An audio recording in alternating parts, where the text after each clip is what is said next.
Hi. Hello, everyone. Welcome to another live stream artist chat here on Instagram. I know, it's not our normal time. So thank you so much for hanging in there and being patient and watching and being a part of this. Today, I'm so excited that we're chatting with an artist that I have not yet met in person. I only recently connected with them thanks to lovely artist Megan C. Kehoe. So much so that I actually thought their last name was pronounced Kinder, because their art seems to radiate compassion and beauty and loveliness, all of those things. But no, the artist we're chatting with today is Stacey Kinder. So I'm so excited that they've made time for us. And I'd love to learn a little bit more about who they are and what they do. Just a note for you folks out there watching, if you have questions or would like to learn more about her in a way that, I'm not asking, feel free to put your questions in the comments. Yeah? Deal? All right, here we go. So let's chat with Stacey Kinder.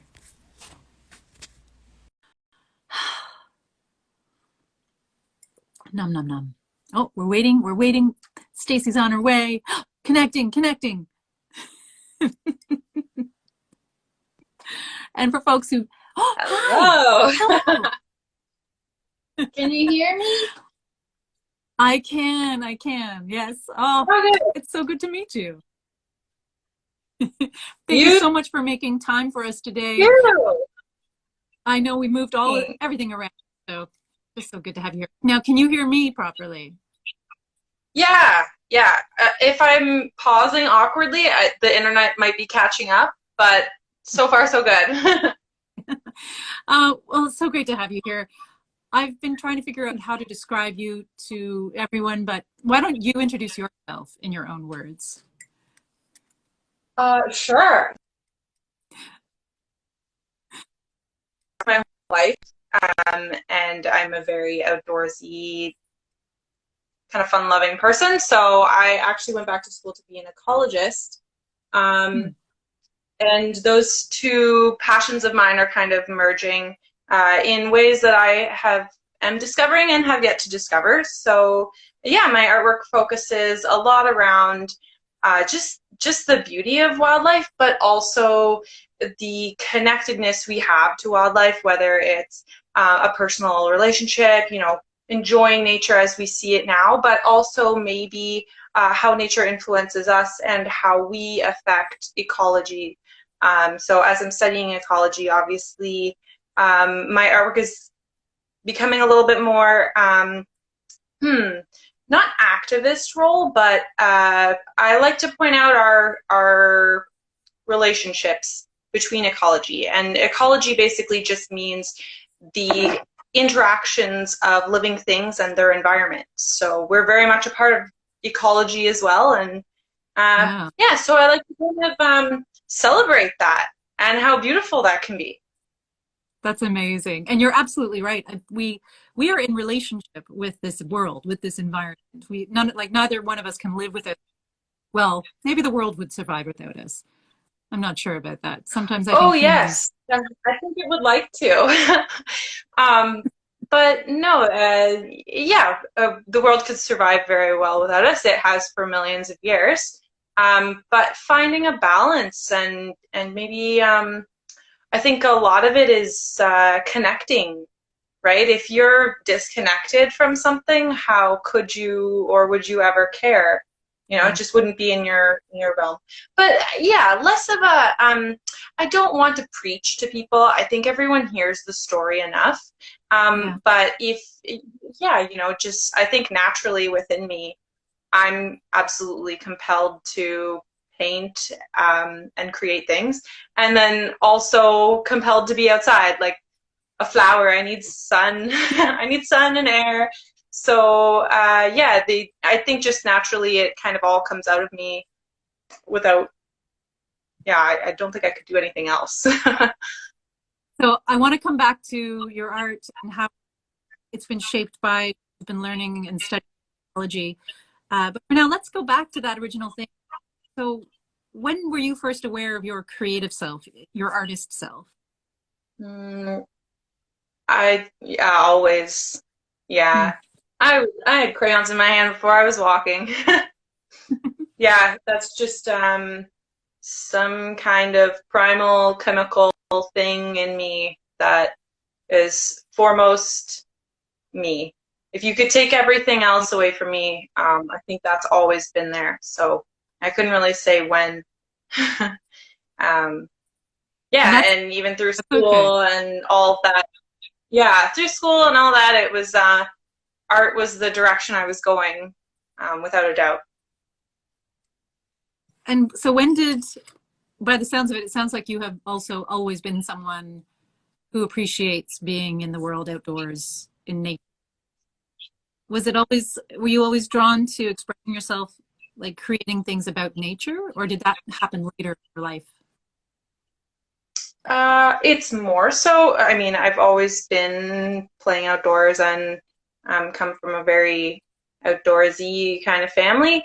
Um, uh, but yeah, I think when you're young, your imagination is everything, and I would just paint whatever would come to mind. And now, as my career grew, I grew more interested in painting wildlife. But yeah, as an adult, it's always been there. Yeah. it's a lovely thing. And I think that's for a lot of us when we're, the first thing we make, visually anyways, it's often nature. We draw a tree, we draw grass, flowers, sun in the sky, Yeah. it's there's this natural connection, there when we're born, I think. Yeah. Even if we live in urban or like city environments, there's still that drive to connect with the natural because, we're connected to it, I guess. Have you always? Yeah. Oh, go ahead. Go ahead. Oh, I was just gonna say, I think it's not even a conscious thing for most people. Yeah. Yeah. So you've decided to engage creatively a little with more consciousness by the look of it. Like even that piece behind you, that is what. Yeah. Yeah, it might be hard to see. I could take you a little closer.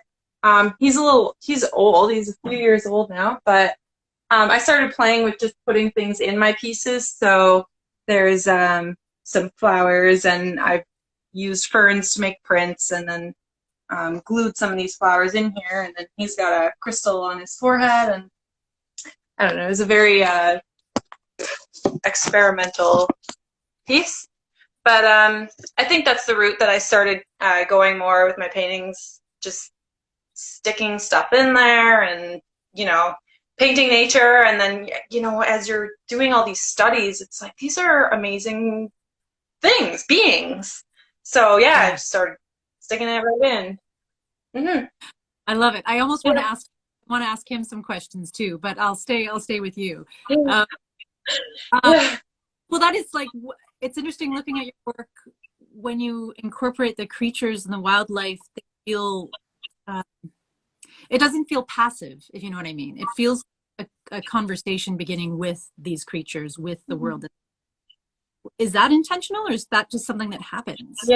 Yeah. So as I was making these artworks, and I wanted to, make something about, okay, let's start painting about this animal or this plant, and then what would be around that animal. I can't just put anything in there. That wouldn't make sense.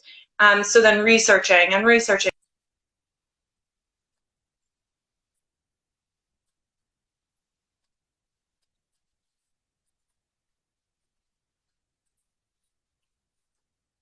Oh, breaking up a little bit, a tiny bit. Kind of where the ecology was merging. So yes, it is very intentional. Some of my murals, my latest mural was a snapping turtle up in Halliburton, and that was done with the Land Between charity, who is kind of the local know-all for reptiles and most of the wildlife up there, and they're doing so much work for conservation. And when I was working with them as a conservationist, basically, we're trying to engage community, and artwork is such an amazing way to do that. So you can't just have anything, right? Like these beings, like this rabbit too, right? They eat certain plants. Oh, we're hanging in.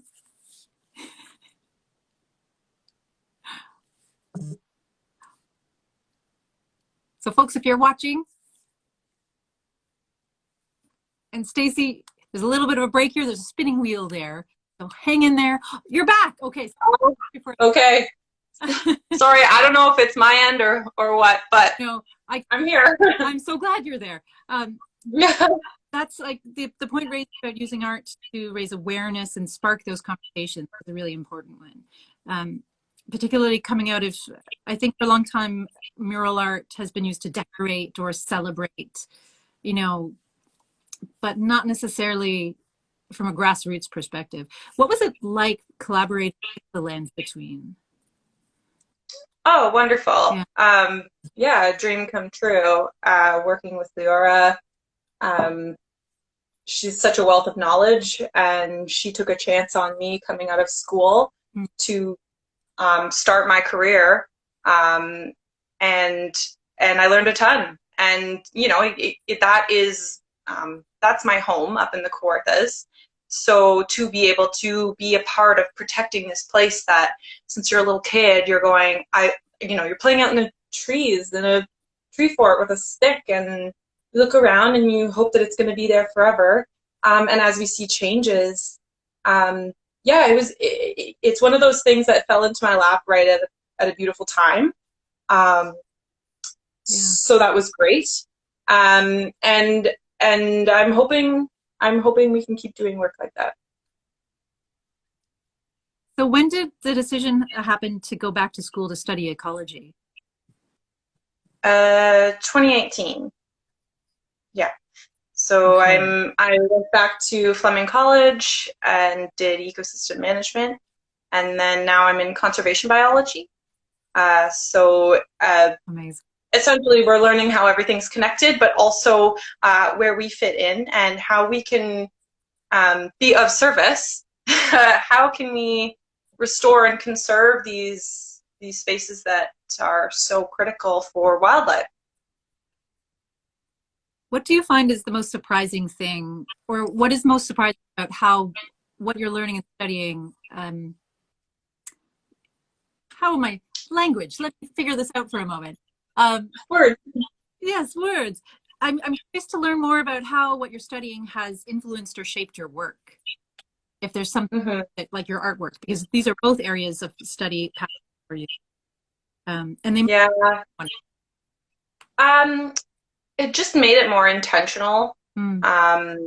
So to be able to, know how deeply, everyone can say, yes, we're all connected, the circle of life, but how truly deeply connected we are to a mushroom from, what plants are we planting here? What has been here? What's natural or what you consider native? What's invasive? How are we interacting with these things and changing our environment? Just a deep kind of it's like dating somebody. Like, you start out surface level and then you have a deep connection with some of the environments and spaces that I've been playing in for so long, and you start noticing things that you didn't notice before. And maybe things that you noticed before that you didn't realize were so incredible. Lichen or moss, and how long it takes for something so small to grow, or a beetle. You think it's a bug, and then you realize this beetle is necessary for the survival of the plants and animals in this ecosystem, and it's all connected. So that's very cool. It feels like you're a part of something bigger. And then my art is my language. That's how I would communicate that to other people and also express it for myself. I often have a hard time finding words to express what I'm trying to say. Yeah. So, and the other thing I want to be very careful of is not to be preachy. I think a lot of people have heard the jargon a lot, and there's not a lot that people think they can do.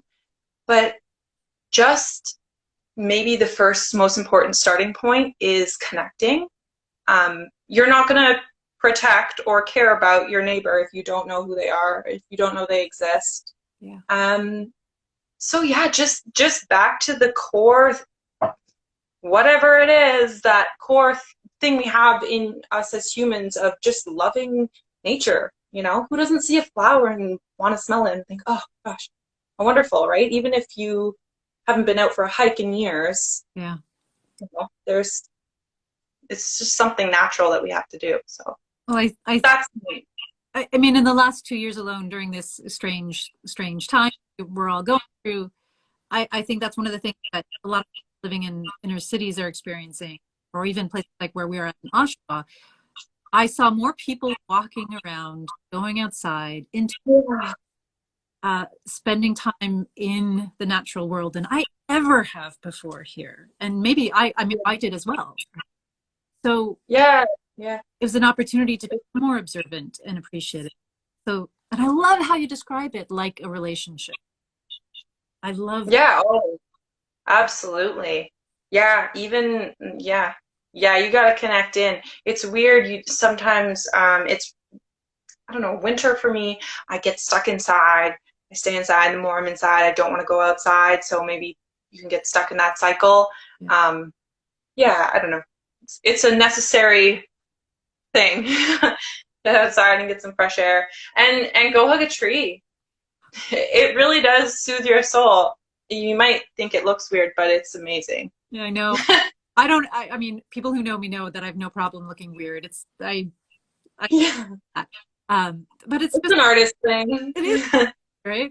But it is truly a lovely thing to take that of having contact, you know, like hugging a tree is really, it's lovely. Sometimes when I have migraines, I'll just lean my head against a tree, and Yeah.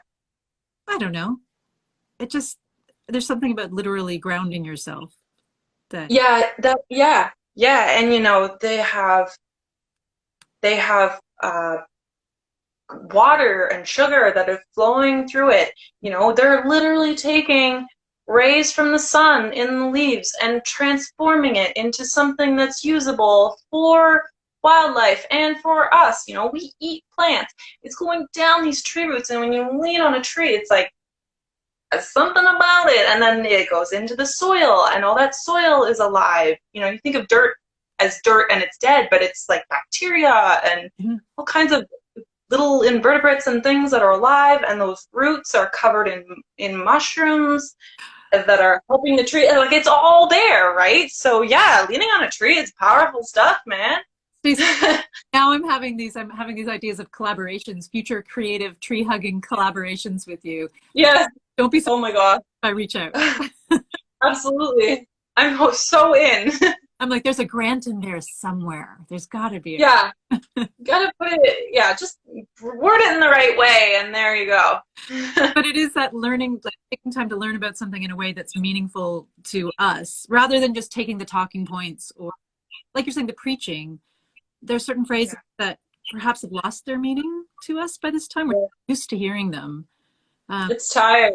Yeah. And I think it's important to have a personal stake in it. So how, you know, with folks who maybe don't care as much, or I think one of the questions that artists ask is always like, how can I connect with my audience? How can I tell this story in a way that will resonate with them as well? Yeah. The blend between mural you did really is, it's like, yeah, it's gorgeous. Thank you. Yeah, that was really fun. That was a really fun time. Yeah. I definitely want to do some more.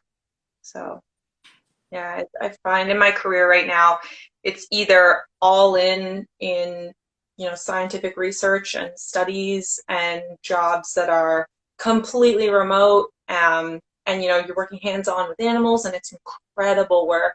Yeah. Or then you kind of sort of completely switch gears and then go fully into some of the artwork. So right now it's a little pause and go, but soon it'll start flowing together.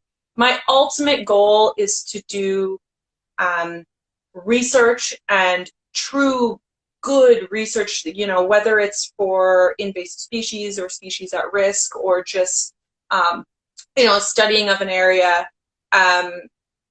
So do this ecology research and then merge it with these artworks and these shows or murals somehow, where, so much of this research is going on and no one's reading it, right? Who's gonna read this scientific report? I mean, Nobody. Me. Yeah. Me, but because I have to. And the general public who we're trying to reach, it's not really getting out there. That's going to kind of inform more of the scientific side of things, so more research can keep going on. But we got to draw them in, and it has to be passionate and exciting. Yeah. So, writing books on you should not use plastic, that's great. But yeah, foundationally, what if we had this huge research project, and then at the end there was either a community mural that went up near the area, or a huge art show with all these pieces that, are inspired by either that ecology or that research project, and can kind of inform people in an exciting way. Like, you go out on a date, you get a glass of wine, you get to go walk around, you're seeing something, you're learning something, you have something to talk about. Yeah. So you're not just sitting at a bar like, you don't know what to say.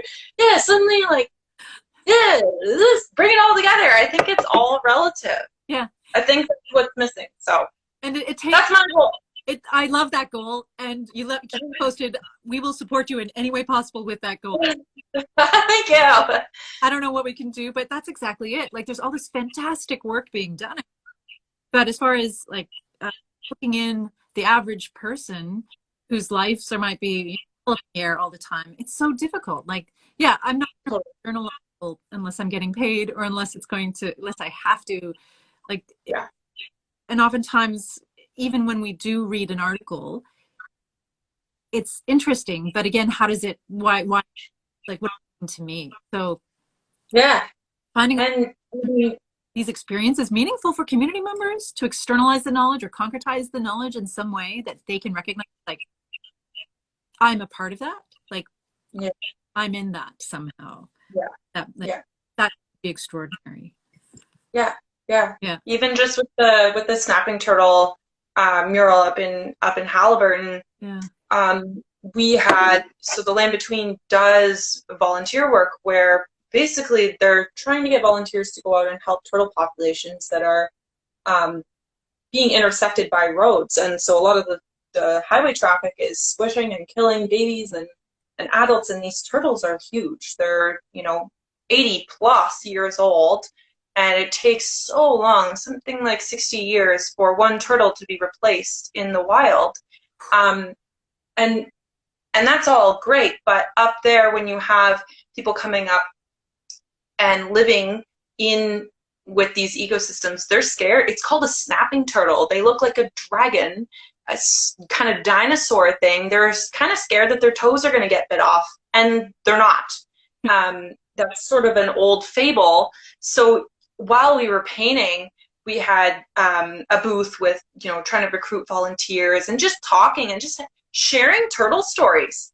Because everyone has a turtle story, right? If you're up there, like, oh yeah, we saw the biggest guy, blah, blah, blah. It was amazing. We were trying to move him off the road, and he was snapping at us. And if you start getting everyone engaged, and then all of a sudden they know about the snapping turtles, and weirdly now they care, or they want to share that information.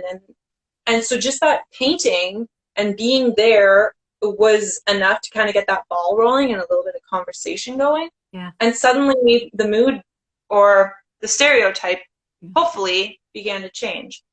Absolutely, it did. I mean, and look at what else happens in that moment. From Art Hive perspective, you're connecting community members with one another.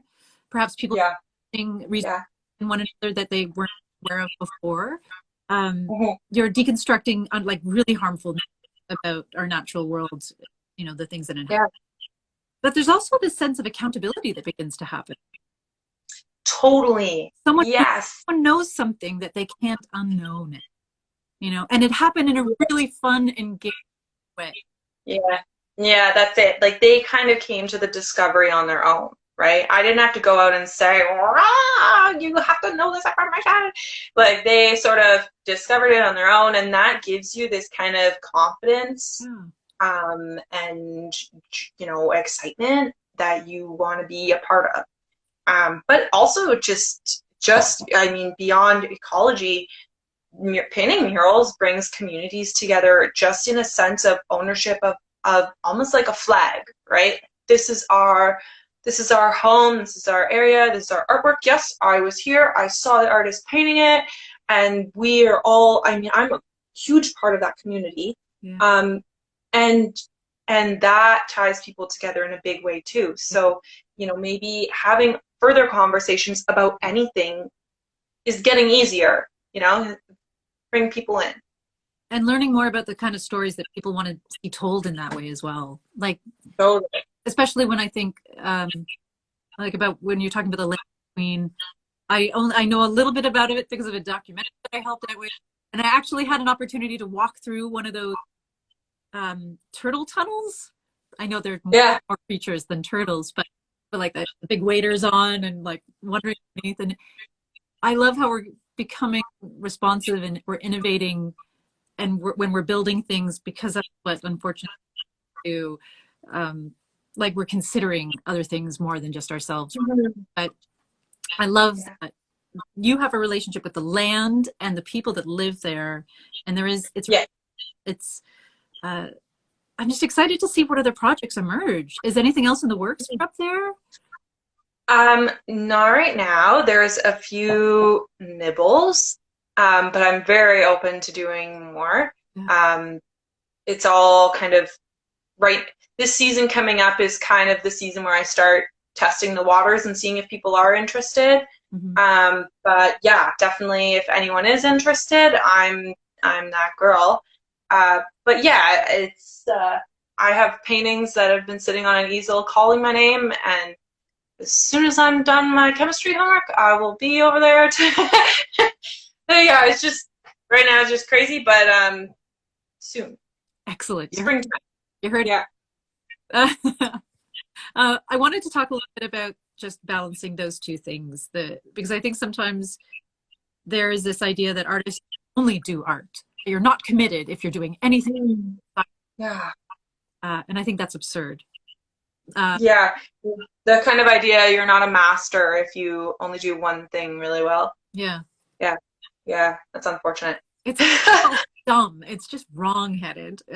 Sorry, I'm really just folks, but I mean, it's like we often talk with other artists as well. It's not just the idea that being an artist is not a path, and I wish there were, and maybe it's the case, and we haven't had those conversations yet. But like when the archives work on the premise that everyone's an artist, you may not choose to be an artist, you may not paint. That creativity reveals itself in different ways.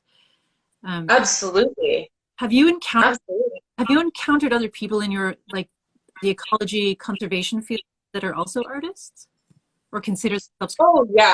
Oh yes. There are so many underrated or just artists that do it for themselves. Yeah. Maybe they'll have a little Instagram page going on, but art in any capacity is just, again, like I said, it's this primal way of communicating or being, right? So whether you're painting for yourself or to show a million people, or you're singing, or you're writing poetry, or coming up with stories, some people are artists that never learned how to be an artist, and it just comes out in other little creative ways. You make cakes or decorate things. I mean, and that's what makes it accessible to everyone, even if you just listen or view artwork. Humans are naturally creative beings. So yes, you can, there was this old way of being where you had to be really, really good at one thing. And which is insane, because like Michelangelo was an architect, right? That's not how the brain works. Human beings are multifaceted beings. Yeah. And so art is just a way of expressing yourself, whether you're a plumber or you're a full-time artist. So yeah, it's a shame to be pigeonholed. Yeah. I think also the other thing is in art, people try to pigeonhole you, you know? Okay, you have to find a style and you have to paint this way all the time. And the greatest artists ever did not do that. I mean, Picasso didn't just start painting cubism, right? So he came into it, he painted cubism for a little while, and he moved on to a different kind of style. And you can see the progression as a human progresses. You progress into it. So yeah, so for me, it's just a merging of kind of a science-based mind and an artistic-based mind. Well, as you're talking, Yeah. I'm reminded of that, how once upon a time science and art weren't separate things. And really, they required the same impulses and the same kind of curiosity to discover and try things and follow space and, you know, learn. Yeah. Yeah, and all it is creativity, right? Which you need for everything. Yeah. So if you're gonna invent the telephone, you need to think outside the box. And if you're gonna paint a telephone, you gotta think creatively as well. So do you ever so like I know that you paint, that's one of your passions, and then everything else, are there any other kind of creative ways you express yourself that maybe we wouldn't know about? I do write. I can write pretty well. I don't share any writing with anyone. Okay. I don't even read it again. It's, to me, it's cringy. But yeah, no, honestly, anything. I love collecting stuff that I find outside, feathers or bones and all this. And there is a moose head, a skull rather, that you painted. Was that something you found? Oh, sure. Yeah, I collect a lot of dead stuff, like a lot. So again, a weird thing, like I didn't really know that was a passion about ecology until I started taking ecology and realized that there's a whole other group of people that also collect dead stuff. But you know, again, when you're studying anything outside, it's going to die. And the only time I can really get access to a lot of these things are when they're dead. So it started like, wow, this bird hit a window, but it's so beautiful. I can get up close to it. I can look at how its feathers are layered and all these amazing colors. And so, you know, you start doing little studies on that, and then it helps inform, you know, your painting of maybe something that's alive. Yeah. But I actually have one here. It's so this is a moose skull, so this would be its nose here. And then I have this beautiful trout and a beaver, and then the going up to the water lilies there. Wow. But you know, yeah, these are my precious. So objects like these, though, it again, you start thinking about death is life. Mm-hmm. That's a dichotomy you can't avoid, and that's the beauty for me, is just that like magical little moment of life that and then here we are trying to express ourselves, and then we're gone. Yeah. Right? Making meaning of what we can to organize this world around us in a way that makes sense. Yeah. It's extraordinary. Safety first, though, folks. If you're collecting, I don't know, any of who are... Oh yeah, no, yeah, you have to have all masks, gloves. If you're touching a mammal, you could get rabies. I'm rabies vaccinated. And also just being on the side of the road is very dangerous. So yeah, no, I'm definitely not promoting any reckless behavior.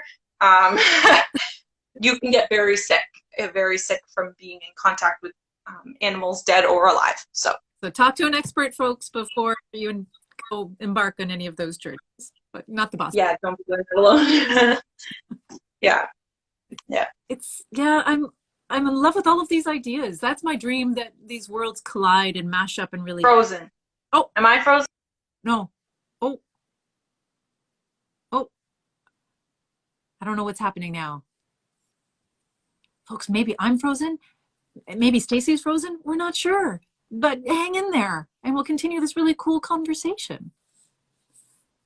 I see a wheel spinning. And if you have any questions that you'd like to ask Stacey, please feel free to put them in the chat, and we can talk about them too. Wheel is spinning, wheel is spinning. Oh, we lost Stacey. But maybe I'm sure Stacey will come back. And you know what? Let me send out a little invite and have Stacey come back. Let's do this. I'm going to send that invite there. Folks, thank you so much for joining us. It's so great having you here. I'm hoping you're enjoying this conversation. I certainly am. Okay, it's happening again, folks. Thanks for hanging in there and being so patient. Ah! Hey, welcome back. I'm sorry. I went on a little vacation. Ah! It's all good. It's all good. It's just part of this. We're going. That's okay. Oh, Then. I was. What was happening? Where were we? Oh, I think I was just appreciating more. Yeah, the work you do is extraordinary, and I love that one of your goals is to mash up these worlds together. But that's a lot. Like you're taking on a lot to be a part of that, don't you think? Not trying to dissuade you, but just interested in how you find. No, I've never found it to be a lot. I don't know. I never consider it's just outside. It's like I don't have a duty. Yeah, there's no if I don't fulfill this thing and something will. I don't know. I've never considered it that way. It's just stuff that I'm inspired by, and then I kind of celebrate it. I don't know. Love it. So, are there any points before you were mentioning the pressure within the art world, anyways, to kind of focus and decide? And are there any pressures like that in your world right now, where you're feeling this tension between? You're awesome. No, no. Well, there's always when I'm really busy, I would love to be painting. There's definitely that want to do everything and all of it, and only so much time. But no, there's not too much pressure. I think the difference now is the world is changing. And the economy is changing, so people's lifestyles have to change. Yeah. You could once go get a job somewhere and work there for 50 years and have a pension and come home and just be really, really good at one thing. And now people my age are kind of versatile, and we're adapting and realizing like you can turn your passions into a side hustle and make something work over here and do something over there. And I think women are especially good at that. Just kind of being able to hold a number of careers. Not just women, everybody, but there was a time where, you were stuck at home. So now we're out here doing all kinds of stuff, and that just makes people who they are. I think it's kind of important to have something that you do or something that you love, no matter what it is, outside of just a career. I can't even, some of these ecology jobs actually I'm a better candidate for because I have an artistic career, because it makes me more of a person. It actually intrigues people a little more, but I have other talents and skills that I can bring to the table that have me thinking differently, and different experiences. So maybe a different way of thinking about a certain research project. So it makes me a better rounded team member, at least. Yeah. Well, even like the arts-based research that you're considering, and like how to integrate these two things. I mean, that's a remarkable research. Yeah. And I think, right, like we learn to, but things are so unstable, really. We do tend to go with the flow and constantly seek ways of innovating and creating for ourselves as much as we create for others. It's not a bad skill set to have, really. Yeah. So I've got to ask you, you must have many things that you do. Many hats. So yeah, it's like if you'd ask me if I saw myself running an arts chair, no, never would I. And I think for my background, I act. I'm an art therapist. I'm a mental business charity runner person. Um, like every possible, like I think it's what you were saying before. Like there's this innate curiosity about when something excites us or sparks us. It's like, oh, what's that? You know, we want to Yeah. learn about it. We want to understand it, and we want to ask why. We want to ask all the questions. It's not just about, oh, that's nice. It's about why does it Yeah. wear? You know, can I wear it? Can I Investigate. do with it? Can I share it with people? So that kind of creative curiosity, I think, is such a, regardless of what professional field you choose or fields you choose to enter in. Totally. Yeah, a resilient. Totally. Yeah. Yeah. Yeah. I wanted to ask though about, it sounds like you've got this really kind of cool, healthy thing going on for yourself, which is so lovely.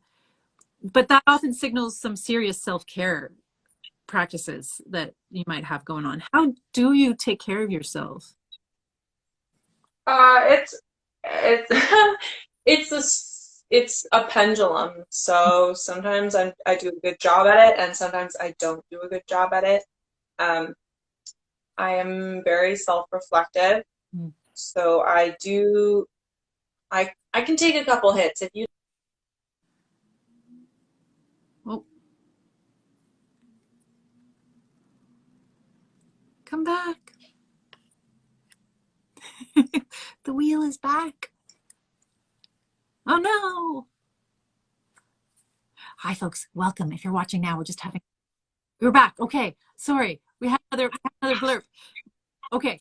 I'm so sorry. I'm on like good internet, but I don't know. Today It's all it's just not.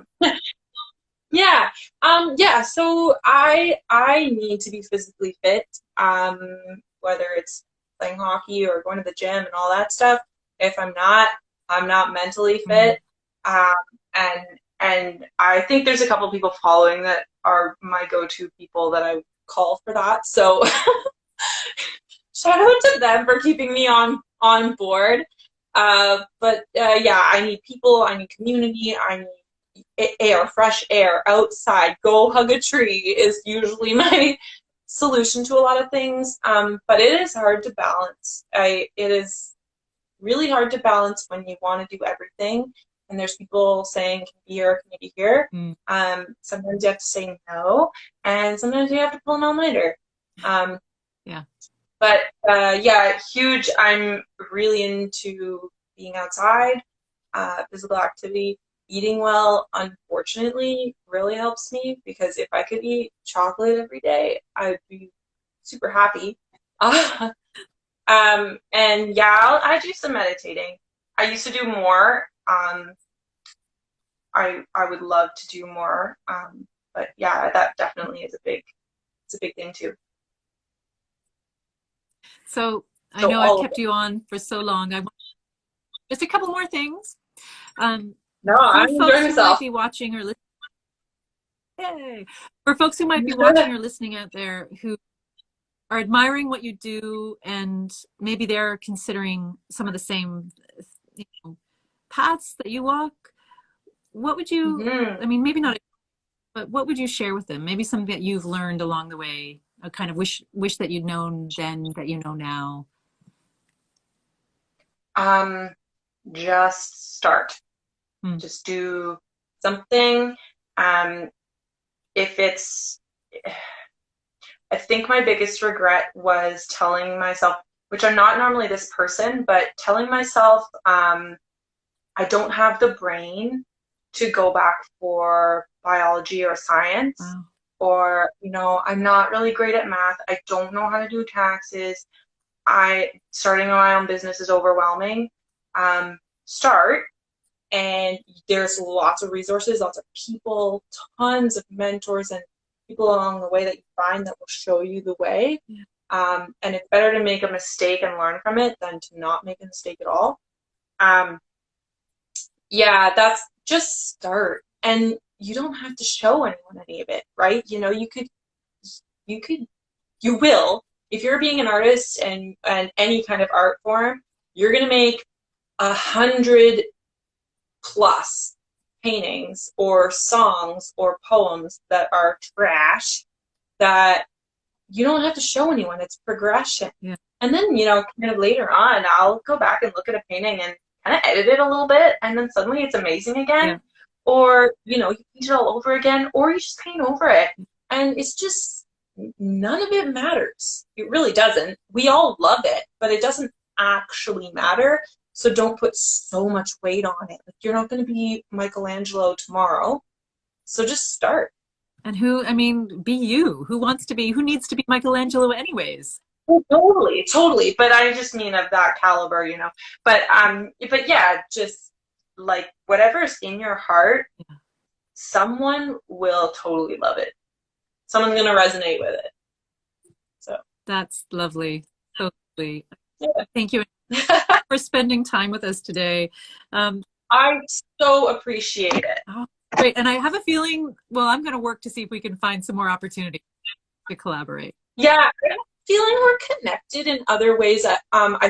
There's got to be other people that we know together. Yeah. Because I swear, it's like I've met you before. I know. I feel. Yeah. Well, in the meantime, we'll just we'll invite more people to join our tree hugging club, and we'll take it from there. But if folks want to follow you or support the work you're doing, or just keep up to date with where you're at and all your adventures, what are the best ways to do that? Just Instagram. Okay. Yeah, it's my name, so at Stacey Kinder Art. Okay. And yeah, that's really the only place I post right now. And if there's any more updates, that's where it'll be. Can't wait. And please include stuff about your journey with conservation and ecology in your Instagram as well. Oh, yeah, it will be there. Okay, good. No, it will. Yeah, it's totally linked. So when I get the chance, it'll be there. Lovely. Well, thank you. Yeah, thank you so much. Thank you, and enjoy the rest of your day. And take care out there. Okay. Yeah, cheers. We'll chat soon. Good. Bye. Bye. Oh, folks, that was lovely. Thank you so much for joining us, for tuning in for another live stream. Stacey Kinder Art, at Stacey Kinder Art. Follow, appreciate, support, inquire, share that curiosity you have, and let's have more of it. Let's learn, let's seek, let's grow. And yeah, it was a nice reminder to hear just that last point about supporting ourselves, being kind to ourselves along the way as well. Whatever that might mean for you, where you're at today, take a little bit of that with you, and see how you can grow forward. Just appreciate. I'm going to go hug a tree now.